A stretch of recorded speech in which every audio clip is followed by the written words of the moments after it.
Sourire figé par la chirurgie esthétique, mais inoxydable. À l'automne dernier, Silvio Berlusconi repart pour un énième tour de piste, allié de Giorgia Meloni, la présidente du Conseil italien d'extrême droite.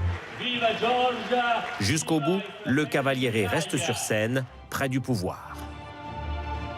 Un homme de spectacle qui a commencé sa carrière comme chanteur à bord des paquebots de croisière dans les années 60. Silvio Berlusconi fait ensuite fortune dans l'immobilier et bâtit un empire médiatique, Fininvest, en développant la télévision par câble en Italie. En 1986, c'est lui qui lance en France la première chaîne commerciale privée et gratuite, la 5. Moi, je fais la télévision et je préfère parler des programmes et faire les choses concrètes.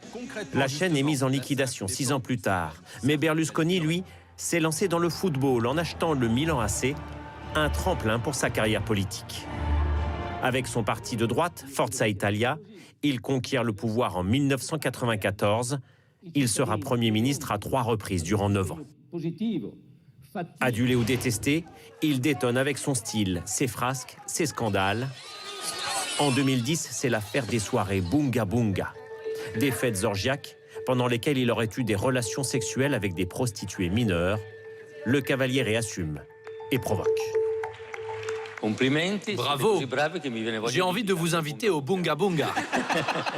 Il est condamné à 7 ans de prison pour cette affaire, puis innocenté en cassation.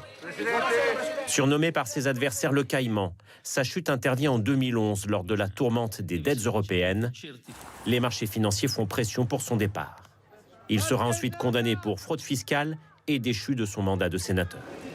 Affaibli par le Covid, le Cavaliere a succombé à une leucémie chronique.